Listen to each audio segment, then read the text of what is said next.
If I knew what was making me do it, I probably wouldn't have to. And I'm just doing things, man. I'm just living. I'm just out here doing what I want to do, you know? I'm just vibing. Dead people on the floor. Just a desire to indulge in the fact that life is inherently unfair and illogical, and resenting people for trying to make it otherwise. Hello. I just finished the novella Rage by Stephen King. It was originally published in 1977 under the pseudonym Richard Bachman. This is kind of an infamous story because of the subject matter of the novella. It has subsequently fallen out of print per Stephen King's request, which basically means that it is no longer being published. Now, I happen to have an old copy from my mother, who used to read these books back in the day. I have it as a part of this series. When this series is currently published, it's no longer included, but I have one of the old ones. Our plot of Rage. It's about a teenage boy named Charles Decker. He goes to high school. He is established very early on in the story as being mentally ill. They literally use the word psychotic. They refer to him as having violent fantasies. They also make it clear that he has auditory hallucinations. There was a previous incident that was going to lead to him being kicked out of the school. And in response to that, he chose to keep a weapon, a pew-pew. He has one of those, and he brings it to school with him. He uses it to eliminate a teacher, and after he does that, he holds a group of students hostage in a classroom. The plot of this book is basically what's happening with him and these students in the classroom, the police, and also his therapist, the school principal, people trying to reach out to him, trying to end this without any more death.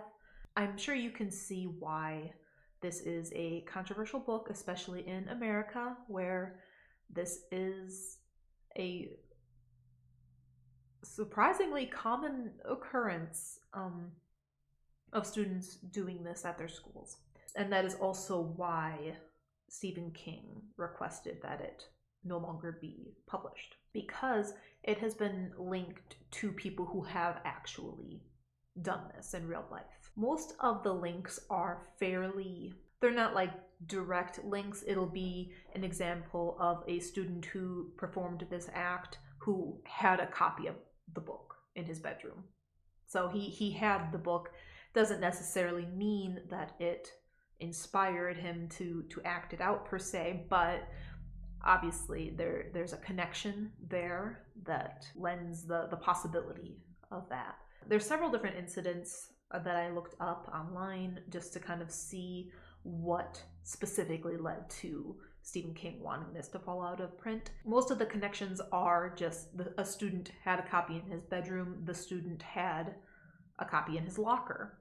One particular incident, there was a student who had written a paper about this story, about Rage, and got a bad grade. They got a C on it, and so they targeted that teacher specifically. That one seems to be more directly connected. I understand that, he's been pretty public as being very anti-pew-pew since then, so I can understand why he would not want to run the risk of possibly influencing someone who, in that fragile of a state of mind that they possibly could be, maybe just like on the edge, and that's like the last thing that kind of pushes them over, sort of thing. The thing about this book that I thought was interesting is that it is actually not particularly violent.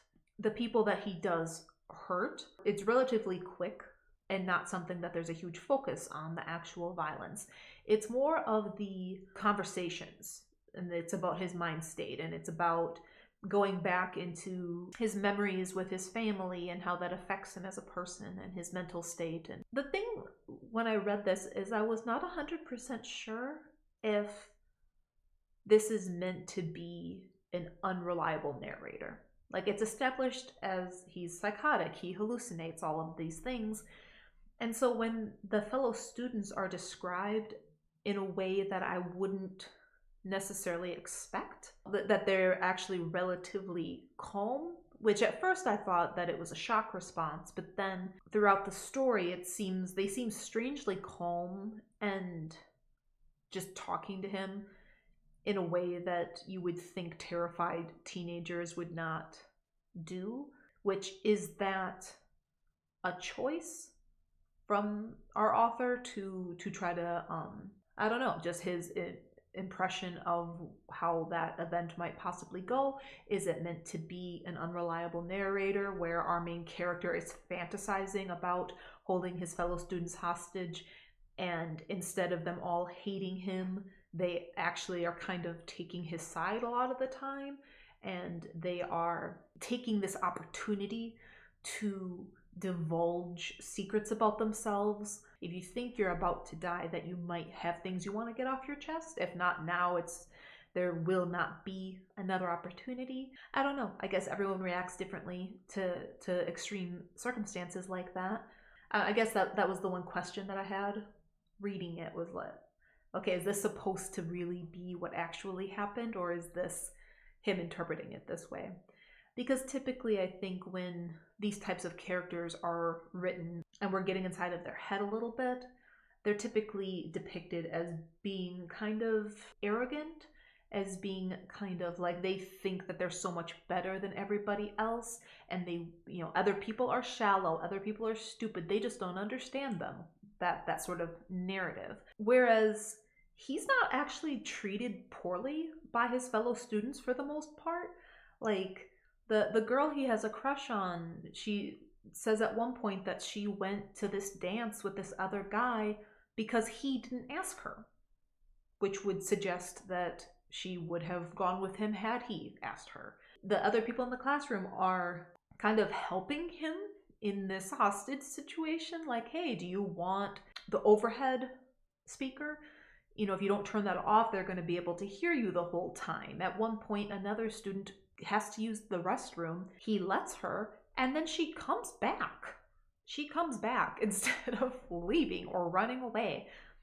And that's where I started to kind of question, like, really, like, okay, is this supposed to be real? But I thought it was interesting going into his background. It kind of talks about his relationship with his father feeling not man enough for him. His father takes him hunting, and he pukes when he guts the deer. Like, he just can't. He never does it again.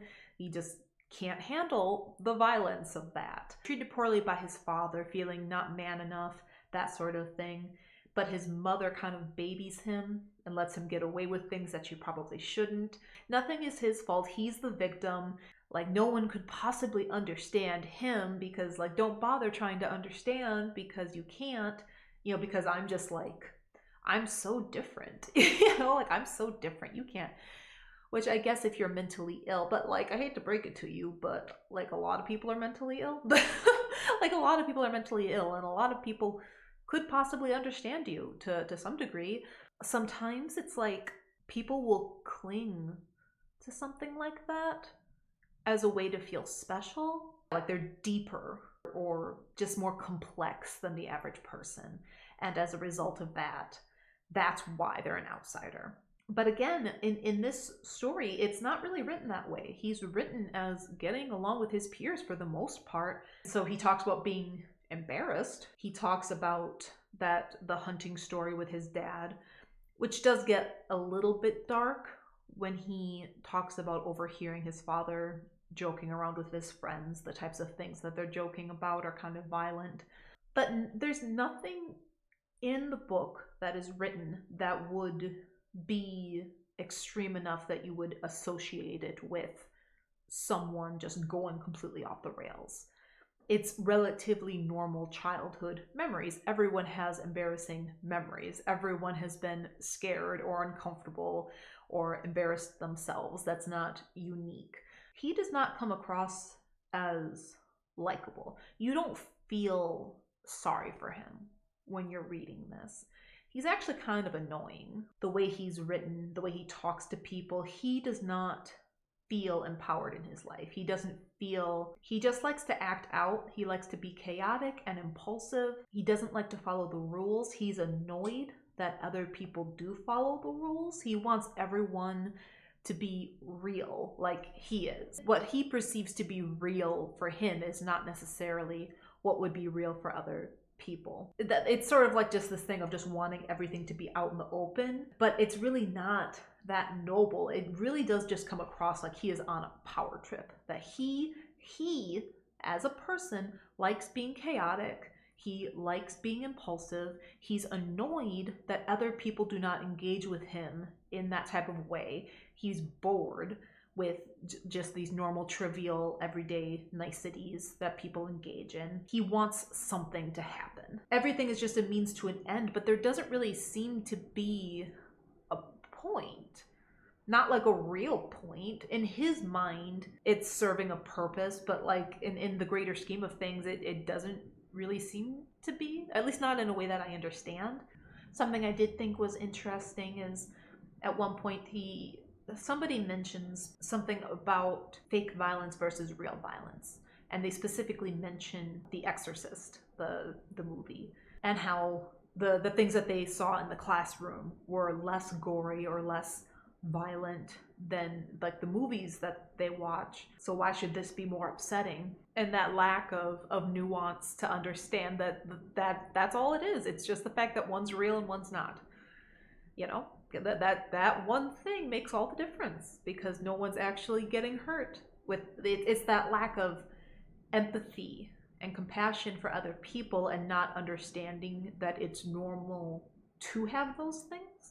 I think there is the fantasy element for a lot of teenagers especially, but adults as well, to tell off an authority figure, right? Like everyone's had like a bad boss or like a crappy teacher, and you just wish that you could just tell them to F off or whatever, but you can't. And so it gives into that illusion of power, that he is in power because he has this weapon, but it's not something that's going to exist outside of this moment. So he's just sort of clinging to this moment for as long as he can. Part of it also seems like he's just sort of curious to see how people will react. He's curious to see what's going to happen. There's another character in this book, and this is part of what confused me, that the other students turn on him. And it kind of comes across like he's the one, if there was going to be a hero in this scenario, a student who was gonna to get the weapon away from our main character, it was gonna be him. Like he's that guy, right? But the students, the classroom seems to kind of turn on him. Like they're annoyed by, I don't know if it's like the machismo or just the hero complex. Like they're aggravated that he's not just getting on their level. He's not reacting the same way everybody else is, and other people seem to resent that. That made me think of just mob mentality. Even if you don't hate that person, there's just enough energy being put in that direction, and so people tend to just kind of fall in line.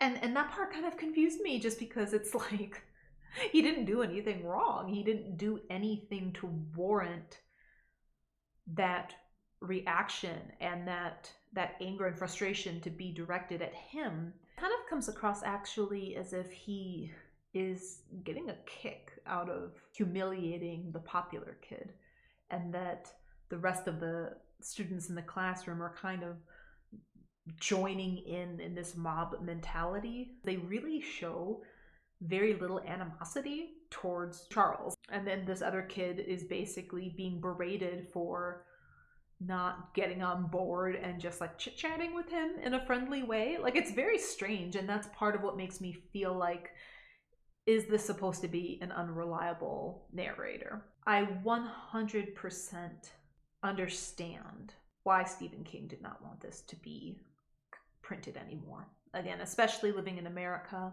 I get it. I understand.